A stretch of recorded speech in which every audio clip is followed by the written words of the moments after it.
الحمد للہ رب العالمین والعاقبۃ للمتقین والصلاة والسلام علی سید الانبیاء والمرسلین اما بعد فاعوذ باللہ من الشیطان الرجیم بسم اللہ الرحمن الرحیم انا فتحنا لک فتحا مبینا صدق اللہ مولانا العلی العظیم۔ پڑھیں الصلاۃ والسلام علیک یا رسول اللہ، الصلاۃ والسلام علیک یا حبیب اللہ، الصلاۃ والسلام علیک یا نبی اللہ وعلی آلک واصحابک یا نور اللہ صلی اللہ تعالی علیہ وسلم۔ بسم اللہ الرحمن الرحیم۔ نویت سنت الاعتکاف۔ رب کعبہ کی بارگاہ میں دعا ہے، مولا اپنے حبیب صاحب لولاک صلی اللہ تعالی علیہ وسلم کے صدق و طفیل ماہ رمضان المبارک میں تیری توفیق سے ہم جو بھی عبادات کر رہے ہیں، میرے کریم تو اسے اپنی بارگاہ میں شرف قبولیت عطا فرما۔ اس مغفرت والے عشرے کے جانے سے پہلے ہم سب کی، ہمارے والدین کی، ہمارے اہل و عیال کی، تمام ایمان والے بھائیوں اور بہنوں کی بخشش اور مغفرت فرما۔ ہمیں خیر و عافیت کے ساتھ جہنم سے رہائی والا عشرہ اور لیلۃ القدر بھی نصیب فرما۔ میرے پیارے آقا علیہ الصلاۃ والتسلیم کے پیارے دیوانوں، مغرب کے بعد ہم اور آپ ماہ رمضان کی 20 تاریخ میں داخل ہو گئے ہیں، اور ماہ رمضان المبارک کی 20 تاریخ یہ مغفرت والے عشرے کا آخری دن ہے، اور 20 رمضان المبارک کی تاریخ یہ فتح مکہ کی تاریخ ہے۔ آج کے اس ہفتہ واری اجتماع میں انشاءاللہ ہم فتح مکہ کی تاریخ کو سمجھنے کی کوشش کریں گے، اور اس تاریخ کے ذریعے قیامت تک آنے والے مسلمانوں کو کیا پیغام ملتا ہے، ہم اسے بھی سیکھنے کی کوشش کریں گے انشاءاللہ۔ اللہ کے پیارے محبوب صلی اللہ علیہ وسلم مکہ معظمہ سے ہجرت کر کے مدینہ منورہ تشریف لے گئے۔ حضور اکرم صلی اللہ علیہ وسلم کے مدینہ منورہ جانے کے بعد پورا نقشہ بدل گیا۔ وہ اس اعتبار سے کہ مکہ معظمہ میں کبھی ایک آدمی، کبھی 2 آدمی حضور اکرم صلی اللہ علیہ وسلم کی خدمت میں حاضر ہو کر اسلام قبول کرتا، لیکن جب میرے آقا صلی اللہ علیہ وسلم مکہ معظمہ سے ہجرت کر کے مدینہ منورہ تشریف لے گئے تو وہاں جانے کے بعد اسلام بہت تیزی کے ساتھ پروان چڑھنے لگا ہے۔ پورے کے پورے قبیلے آتے تھے اور اسلام کے دامن سے وابستہ ہو جاتے تھے۔ جب قریش مکہ نے یہ دیکھا کہ مدینہ منورہ جانے کے بعد ہم نے سمجھا تھا کہ اسلام دم توڑ دے گا یا اسلام چند لوگوں تک محدود رہ جائے گا، جبکہ اس کے برعکس اسلام وہاں تیزی سے پھیل رہا ہے، تو مشرکین مکہ نے یکے بعد دیگرے کئی جنگیں مسلمانوں پر مسلط کر دی، اور ہجرت کے بعد دوسرے سال جو سب سے پہلی جنگ ہوئی اسے جنگ بدر کے نام سے یاد کیا جاتا ہے۔ ہجرت کے دوسرے سال 17 رمضان المبارک کی تاریخ کو مشرکین مکہ نے مدینہ منورہ پر چڑھائی کی، جن کا مقابلہ کرنے کے لیے حضور اکرم صلی اللہ علیہ وسلم 313 نہتے مجاہدین کو لے کر میدان بدر میں اترے، اور مشرکین مکہ اپنے ساتھ 1000 کی فوج لے کر آئے تھے۔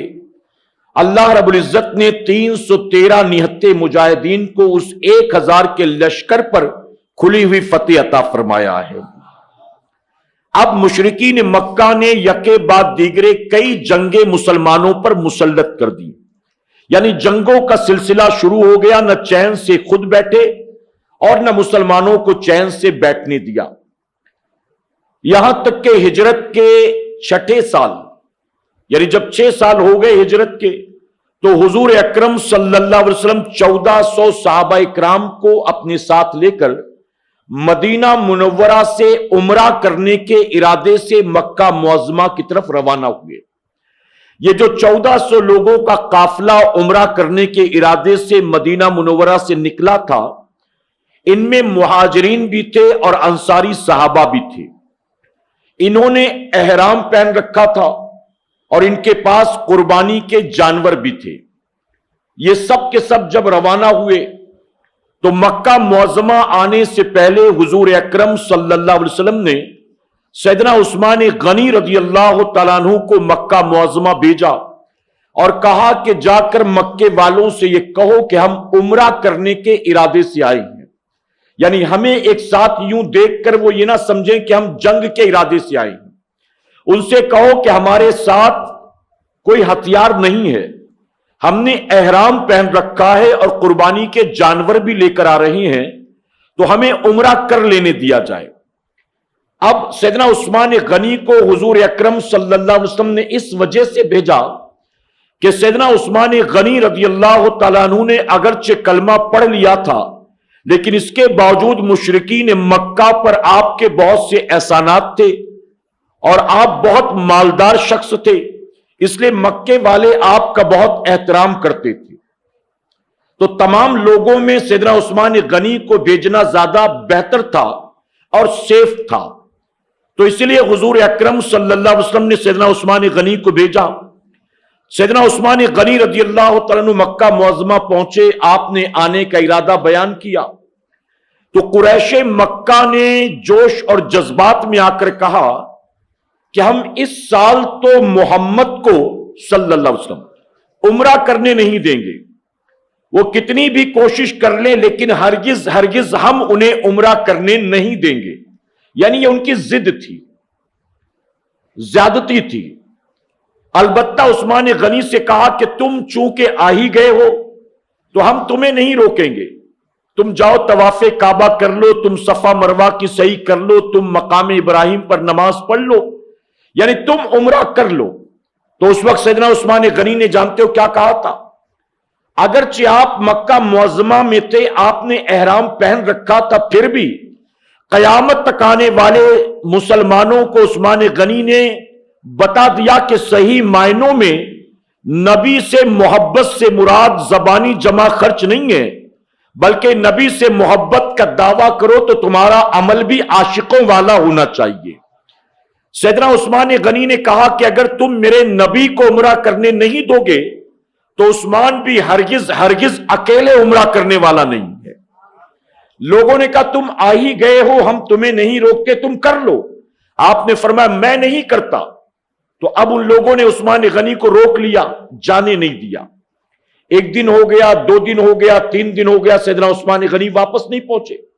ابھی افواہ پھیلا دی گئی کہ عثمان غنی کو مشرکین مکہ نے شہید کر دیا، یہ افواہ بھی پھیلا دی گئی۔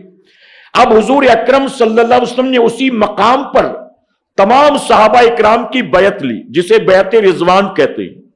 میرے نبی نے بیعت لی تمام صحابہ اکرام سے اس بات پر کہ ہم عثمان غنی کے خون کا بدلہ لیں گے، اگر ہمیں اپنی جانیں قربان کرنی پڑے تو بھی ہم اپنی جان لٹا دیں گے، لیکن عثمان کے قتل کا بدلہ لیں گے۔ حضور اکرم صلی اللہ علیہ وسلم نے تمام صحابہ سے بیعت لے لی. اس کے بعد خبر آئی کہ عثمان غنی صحیح سلامت ہے اور انہیں شہید نہیں کیا گیا. پھر سیدنا عثمان غنی بھی کچھ دیر کے بعد حضور اکرم صلی اللہ علیہ وسلم کی بارگاہ میں حاضر ہو گئے. بہت توجہ کے ساتھ سنیے گا. میں تاریخ بیان کرتا ہوں کہ جذباتی گفتگو نہیں. آپ پورا نقشہ سمجھنے کی کوشش کریں, تب بات زندگی بھر کے لیے ذہن میں محفوظ ہو جائے گی. میرے پیارے آقا کے پیروانوں, مسلمان اکثر جذبات میں فیصلے لیتا ہے, اور یاد رکھیں جذبات میں لیے گئے فیصلے اکثر غلط اور نقصان دہ ثابت ہوا کرتے ہیں. فتح مکہ کی تاریخ سے آپ کو پتا چلے گا کہ امام الانبیاء نے قیامت تک آنے والے اپنے امتیوں کو یہ پیغام دیا کہ کبھی بھی کوئی فیصلہ جذبات کے ہاتھوں مت لینا, بلکہ فیصلے لینا تو سوچ سمجھ کر لینا. میرے پیارے آقا علیہ الصلوۃ والتسلیم کے پیارے دیوانوں, ایک بہت بڑے پڑھے لکھے شخص نے ہندوستان میں اب تک جتنے دنگے ہوئے ہیں ان دنگوں پر ایک کتاب لکھی, اور کتاب لکھنے والا لکھتا ہے کہ اکثر دنگوں میں جو مسلمان مارے گئے ہیں یہ مسلمانوں کے جذباتی قدم کو اٹھانے کی بنیاد نقصان اٹھانا پڑا ہے. مسلمان نے جذبات میں قدم اٹھایا اور نقصان بھی اٹھایا ہے. میرے آقا صلی اللہ علیہ وسلم نے جب دیکھا سیدنا عثمان غنی آگے تو اب بات آئی گئی ہو گئی. سیدنا عثمان غنی نے بتا دیا کہ وہ تو عمرہ کرنے سے منع کر رہے ہیں. ابھی گفتگو چل رہی تھی کہ ایک شخص جو کہ ابھی مسلمان نہیں تھا وہ حضور اکرم صلی اللہ علیہ وسلم کی بارگاہ میں حاضر ہوا, اور وہ آ کر کہنے لگا کہ یا رسول اللہ صلی اللہ علیہ وسلم, قریش مکہ نے اچھی خاصی فوج تیار کر رکھی ہے اور وہ کبھی بھی مسلمانوں پر حملہ کر سکتے ہیں, لہذا آپ کو بھی چاہیے کہ آپ بھی مقابلے کی تیاری پہلے سے رکھیں. تو جانتے حضور اکرم صلی اللہ علیہ وسلم نے کیا فرمایا؟ آپ نے اسی آدمی کو اپنا قاصد بنایا, اگرچہ مسلمان نہیں تھا. آپ نے اسی آدمی کو اپنا قاصد بنایا اور بنا کر کہا کہ جاؤ قریش مکہ سے کہہ دو یہ جو بار بار وہ ہم پر حملہ کرتے رہتے ہیں نا, اس سے ان کا بھی جانی مالی نقصان ہوتا ہے, ہمارا بھی جانی مالی نقصان ہوتا ہے. نہ وہ چین سے بیٹھ سکتے ہیں نہ ہم چین سے بیٹھ سکتے ہیں. تو قریش مکہ سے جا کر کہو کہ کیوں نہ دونوں کے درمیان ایک سیز فائر پر معاہدہ ہو جائے, ایک وقت مقرر کر لیا جائے اور اس وقت تک کے لیے دونوں کے درمیان معاہدہ ہو جائے, صلح ہو جائے کہ کوئی جنگ آپس میں نہیں کریں گے, سیز فائر کا اعلان کر دیں. اس نے کہا ٹھیک ہے میں آپ کا پیغام پہنچا دیتا ہوں. اب وہ گیا مکہ معظمہ پہ پہنچا, اور پہنچنے کے بعد کہتا اے لوگوں میں تمہاری خاطر محمد صلی اللہ علیہ وسلم کا پیغام لے کر آیا ہوں. جب اس نے کہا میں پیغام لے کر آیا ہوں, کیا تم سننا چاہتے ہو میں سناؤں؟ تو قریش کے جو بدماش قسم کے لونڈے تھے وہ شور مچانے لگ گئے اور وہ کہنے لگے ہمیں محمد کی کوئی بات نہیں سننی ہے صلی اللہ علیہ وسلم. وہ کہنے لگے ہمیں کوئی ضرورت نہیں تم سے سننے کے لیے, ان کا پیغام ہمیں سننا نہیں ہے, نہیں سننا, چپ رہو. لیکن کچھ سمجھدار لوگوں نے, سمجھ بوجھ والوں نے کہا تم خاموش رہو, ہمیں کم سے کم پیغام سننے تو دو. تو اس شخص نے حضور اکرم صلی اللہ علیہ وسلم کا پیغام سنا دیا, اور پیغام کیا تھا؟ وہ صلح کا پیغام تھا, سیز فائر کا پیغام تھا, آپسی اتفاق سے ایک معاہدہ طے کرنا تھا. اب جب اس شخص نے پیغام سنایا تو قریش مکہ میں سے ایک شخص کھڑا ہوا جو کہ کسی قبیلے کا سردار تھا, اور کھڑے ہو کر کہتا ہے اے لوگوں تمہیں مجھ پر بھروسہ ہے نا؟ لوگوں نے کہا ہاں ہمیں تم پر بھروسہ ہے. اس نے کہا اگر میں کچھ کہوں تو میرے بارے میں غلط رائے تو قائم نہیں کرو گے نا؟ لوگوں نے کہا نہیں ہم آپ کے بارے میں غلط رائے کیسے قائم کر سکتے ہیں. تو اس نے کہا کہ اگر تم میرے بارے میں پازیٹیو خیال رکھتے ہو تو مجھے اس بات کی اجازت دو کہ میں جاؤں اور میں محمد صلی اللہ علیہ وسلم سے سمجھ لوں کہ وہ صلح کن شرطوں کی بنیاد کرنا چاہتے ہیں, کیا تمہاری طرف سے اجازت ہے؟ تو سب لوگوں نے کہا ٹھیک ہے تم جاؤ.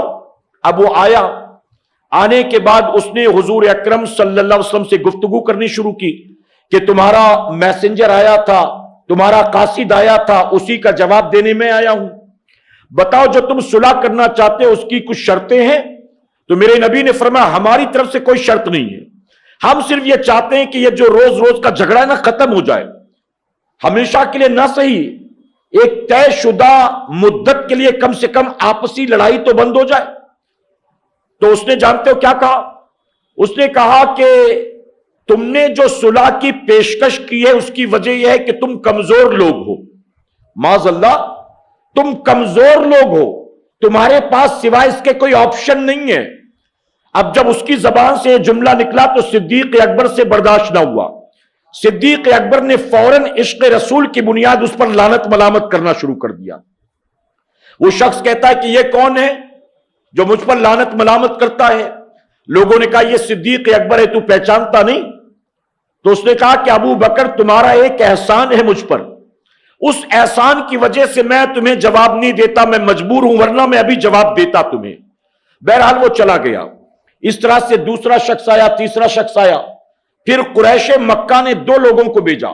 وہ 2 لوگ آئے اور انہوں نے آ کر ان کو یہ اختیار دیا گیا کہ تم اپنی شرطوں پر ان کے ساتھ صلح کرو۔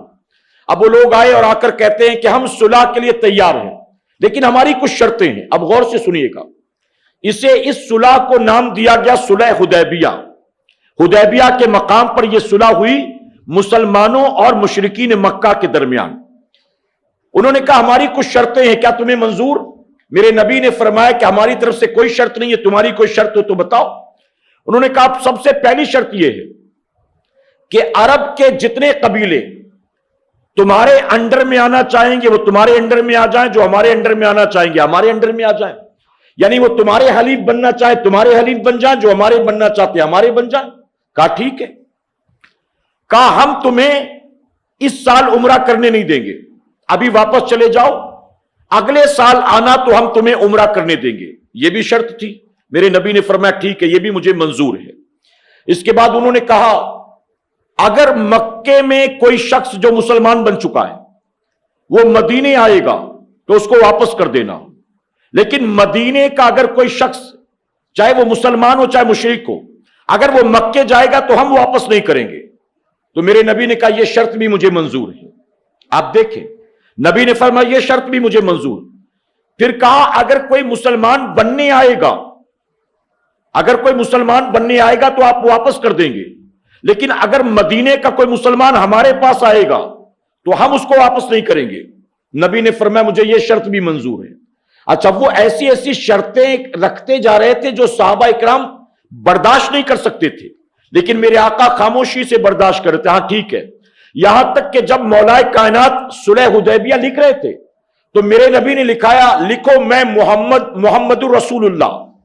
میرے نبی نے حضرت علی سے کہا لکھو میں محمد الرسول اللہ، تو انہوں نے فوراً کہا نہیں نہیں، اگر تم کو ہم رسول اللہ مانتے تو یہ جھگڑا ہی کائے کا تھا، ہم تم کو اللہ کا رسول نہیں مانتے ہیں معاذ اللہ، اس لیے یہ مت لکھو، محمد ابن عبداللہ لکھو، ہم یہ مانتے ہیں۔ تو میرے نبی نے حضرت علی سے کہا علی محمد رسول اللہ کٹ کر دو، محمد ابن عبداللہ لکھ دو۔ تو مولا کائنات نے کہا یا رسول اللہ یہ کام مجھ سے نہیں ہو سکتا ہے، یہ کام مجھ سے نہیں ہو سکتا ہے، یعنی لکھ تو دیا میں نے، اب آپ کہہ رہے ہیں اس کو کاٹ دوں، آپ کا نام میں کاٹوں، یہ مجھ سے نہیں ہو سکتا ہے۔ تو میرے نبی نے فرمایا ٹھیک ہے لاؤ میں کٹ کر دیتا ہوں۔ پھر آپ نے کٹ کیا اور کٹ کرنے کے بعد آپ نے فرمایا میں محمد الرسول اللہ بھی ہوں اور میں محمد ابن عبداللہ بھی ہوں، تو چاہے جو بھی لکھو کوئی مسئلہ نہیں، یعنی آپ صلح کرنا چاہتے تھے۔ پھر صلح میں یہ طے ہوا اگلے 10 سال تک آپس میں کوئی جنگ نہیں ہوگی، انہوں نے یہ بھی منظور کر لیا 10 سال تک کوئی جنگ نہیں ہوگی۔ پھر اس کے بعد یہ طے ہوا کہ جو قبیلے جن کے حلیف ہوں گے، جن کے ماتحت ہوں گے، ان میں بھی آپس میں کوئی جنگ نہیں ہوگی۔ میرے نبی نے یہ بھی مان لیا کہ ٹھیک ہے۔ اب صلح حدیبیہ قائم ہو گئی۔ اب وہ لوگ چلے گئے، میرے آقا صلی اللہ علیہ وسلم بھی صحابہ اکرام کو اسی حالت میں لے کر واپس چلے آئے۔ حالانکہ سیدنا عمر فاروق اعظم بہت غصے میں تھے، آپ نے تلوار نکال لی تھی، آپ نے حضور اکرم صلی اللہ علیہ وسلم کی بارگاہ میں عرض کیا یا رسول اللہ صلی اللہ علیہ وسلم کیا آپ اللہ کے نبی نہیں ہیں؟ تو میرے نبی نے فرمایا بے شک میں اللہ کا نبی ہوں۔ تو آپ نے عرض کیا کیا ہم حق پر نہیں ہیں؟ تو میرے نبی نے فرمایا بے شک ہم حق پر ہیں۔ تو کہا پھر ہم ان ظالموں کی ایسی شرطیں کیوں مان رہے ہیں؟ تو میرے نبی نے فرمایا کہ عمر تم خاموش رہو، میں جو کرتا ہوں مجھے کرنے دو۔ پھر عمر فاروق اعظم نے کچھ نہیں کہا۔ اس کے بعد وہاں سے صدیق اکبر کی بارگاہ میں گئے اور صدیق اکبر کے پاس جا کر کہتے ہیں کہ کیا ہم حق پر نہیں ہیں؟ پھر ہمارے نبی آخر ان کی ایسی ظالمانہ شرطیں کیوں مان رہے ہیں؟ تو صدیق اکبر نے سمجھاتے ہوئے کہا عمر غصہ نہ ہو، یہ اللہ کے نبی ہیں اور نبی کوئی کام اپنی مرضی سے نہیں کرتا، مولا کی مرضی سے کرتا ہے۔ جب سیدنا عمر فاروق اعظم نے سنا تو آپ خاموش ہو گئے، اور کتابوں میں آتا ہے کہ عمر فاروق اعظم کو بڑا افسوس ہوا، گلٹی فیل کی، اور فرمایا کہ عمر فاروق اعظم نے افسوس کیا کہ ہائے میں کاش نبی کی بارگاہ میں یہ جملے نہ بولتا جو میں بول چکا ہوں۔ اور پھر فرمایا گیا کہ سیدنا عمر فاروق اعظم پوری زندگی اس پر توبہ اور استغفار کرتے رہے، پوری زندگی، کہ اس مقام پر جو میں نے نبی کی خدمت میں کہا تھا نا مجھے نہیں کہنا چاہیے تھا۔ اب آپ نے غصے میں یہ بات کہی تھی میرے پیارے آقا کے پیروکار۔ اب نتیجہ کیا ہوا دیکھیے، صلح حدیبیہ، یہیں سے اللہ تبارک تعالیٰ نے فتح مکہ کی بنیاد کو رکھ دیا تھا۔ نبی کی نگاہیں غیبدہ جو دیکھ رہی تھی وہ عمر فاروق اعظم نہیں دیکھ رہے تھے۔ صلح حدیبیہ میں ظالمانہ شرطیں بھی نبی نے قبول کی، تو ریزن کیا تھا؟ اب جنگوں کا سلسلہ ٹل گیا۔ مکہ معظمہ کے قریب دو قبیلے تھے، ایک قبیلہ بنی بکر تھا اور ایک قبیلہ بنو خزاعہ تھا۔ ان دونوں میں بہت پرانی دشمنی چلی آ رہی تھی، آپس میں ہمیشہ لڑا کرتے تھے۔ قبیلہ بنو خزاعہ جو تھا وہ یہ مالی طور پر مضبوط تھا، مالی طور پر کمزور تھا، اور قبیلہ بنی بکر جو تھا یہ مضبوط تھا، یہ مالدار تھے، پیسے والے تھے۔ تو ان لوگوں نے کہا کہ ہم کو اگر حلیف بننا ہے تو غریب غربا کا کیوں بنے؟ قریش مکہ کے ساتھ انہوں نے صلح کر لی، اور قبیلہ بنو خزاعہ کے لوگ غریب تھے، انہوں نے مسلمانوں کے ساتھ صلح کر لی، یعنی ان کے حلیف بن گئے۔ اب جب یہ دونوں قبیلے مکے والوں کے مدینے والوں کے حلیف بن گئے تو ان میں بھی جنگ ختم ہو گئی، اب یہ بھی اطمینان سے رہنے لگے۔ اب دو تین چیزیں یہاں بیان کروں گا جس کو اچھی طرح سے سمجھنا ہے۔ 6 ہجری میں صلح حدیبیہ کی بنیاد رکھی گئی، اس کے بعد ہوا کیا؟ دونوں طرف امن و امان، یہاں سے تاجر وہاں جاتے، وہاں کے تاجر یہاں آتے، مال تجارت بھی آنا جانا شروع ہو گیا۔ اب مدینہ منورہ سے مسلمان جاتے تھے مکہ معظمہ، اپنے رشتہ داروں سے ملتے تھے، بیوی بچوں سے ملتے تھے، کئی کئی دن تک وہاں رہتے تھے۔ اب فرمایا گیا کہ جب مدینہ منورہ سے مسلمان مکہ معظمہ جاتے تو مکے کے مشرکین انہیں دیکھتے تھے، ان کو سمجھنے کی کوشش کرتے تھے، ان پر نظر رکھتے تھے۔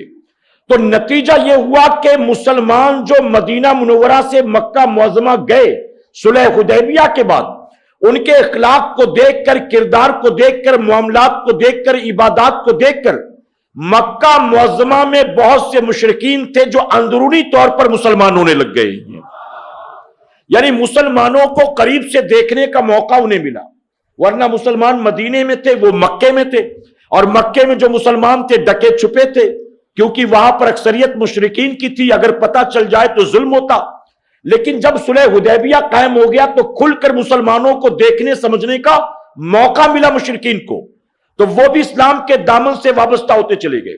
اور جو مدینے آتے تھے، مشرکین مدینے آتے تھے تجارت کے لیے، کسی کی عیادت کے لیے، رشتہ داری میں، شادی بیاہ میں وہ آتے تھے، مدینہ منورہ میں وہ کئی کئی مہینے رکتے تھے، اور مدینہ منورہ میں جب کئی کئی مہینے رکتے تو مدینے کے مسلمانوں کی سیرت کو دیکھ کر، اخلاق کو دیکھ کر، کردار کو دیکھ کر وہ بھی کلمہ پڑھ کر مسلمان بن جایا کرتے تھے۔ میرے پیارے آقا کے پیروکار، تو اس کا یہ فائدہ ہوا۔ لیکن 2 سال ہوئے صلح حدیبیہ کو قائم کر کے، ہجرت کے 8ویں سال ایک رات قبیلہ بنی بکر کے لوگوں نے اچانک قبیلہ بنو خزاعہ کے لوگوں پر حملہ کر دیا، اور اس حملے میں بڑھ چڑھ کر قریش کے لوگوں نے بھی حصہ لیا۔ اکرمہ بن ابو جہل نے، اسی طرح سے عتبہ کے بیٹے نے، کئی قریش کے لوگوں نے بھی حصہ لیا۔ قبیلہ بنو خزاعہ پر اچانک رات کے اندھیرے میں حملہ ہوا، وہ تاب نہ لا سکے، انہوں نے سمجھا صلح قائم ہو چکی، اب تو کوئی جنگ ہونا نہیں ہے، آرام سے اپنے اپنے گھروں میں سو رہے تھے کہ قبیلہ بنو بکر کے لوگوں نے حملہ کر دیا۔ کچھ لوگ اپنی جان بچانے کے لیے حرم شریف میں داخل ہو گئے، خانہ کعبہ کے غلاف سے لپٹ گئے۔ لیکن قبیلہ بنی بکر کا جو سردار تھا، عوام نے تلوار روک لیا، احترام کعبہ میں لیکن جو سردار تھا قبیلہ بنی بکر کا، اس نے غلاف کعبہ سے لپٹے ہوئے بھی قبیلے بنو خزاع کے لوگوں کو قتل کیا اور لوگوں کو آمادہ کیا کہ یہ موقع دوبارہ نہیں ملے گا، چھوڑو مت، جہاں ملے ان کو مارو۔ اس طرح سے ان تمام لوگوں نے قبیلے بنو خزاع کے تقریباً 23 یا بعض روایتوں میں آتا 30 افراد کو قتل کر دیا۔ اب چونکہ قبیلے بنو خزاع کے لوگ حلیف تھے مسلمانوں کے، جب انہیں قتل کیا گیا تو انہوں نے مدد کے لیے حضور اکرم صلی اللہ علیہ وسلم کو پکارا۔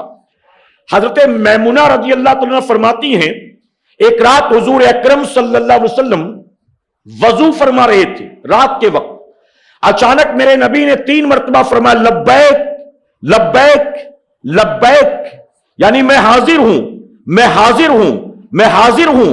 اس کے بعد میرے نبی نے 3 مرتبہ فرمایا نصرتا، یعنی تمہاری مدد کی گئی، تمہاری مدد کی گئی، تمہاری مدد کی گئی۔ حضرت میمونہ کہتی کمرے میں میں تھی، رسول اللہ تھے اور کوئی نہیں تھا۔ مجھے تعجب ہوا کہ نبی یہ کیا کہہ رہے ہیں، کس سے کہہ رہے ہیں؟ میں نے سوال کیا یا رسول اللہ صلی اللہ علیہ وسلم، آخر آپ کس کو لبیک کہہ رہے تھے، کس کی مدد کی گئی؟ تو میرے آقا صلی اللہ علیہ وسلم نے فرمایا کہ قبیلہ بنی بکر کے لوگوں نے رات کے اندھیرے میں قبیلہ بنو خزاع کے لوگوں پر حملہ کیا، انہوں نے مکہ معظمہ سے مجھے مدد کے لیے پکارا ہے، اور محبت سے کہیں حالانکہ انہوں نے کلمہ نہیں پڑھا تھا، اگرچہ حلیف ہو گئے تھے مسلمانوں کے لیکن مسلمان نہیں بنے تھے وہ، انہوں نے مکہ معظمہ سے حرم شریف سے مجھے پکارا ہے، میں انہیں جواب دے رہا تھا کہ میں حاضر ہوں، تمہاری مدد کی گئی۔ میرے پیارے آقا کے پیروکاروں، اسی لیے تو ہم سنیوں کا عقیدہ ہے فریاد امتی جو کرے حال زار میں، فریاد امتی جو کرے حال زار میں، ممکن نہیں کہ خیر بشر کو خبر نہ ہو۔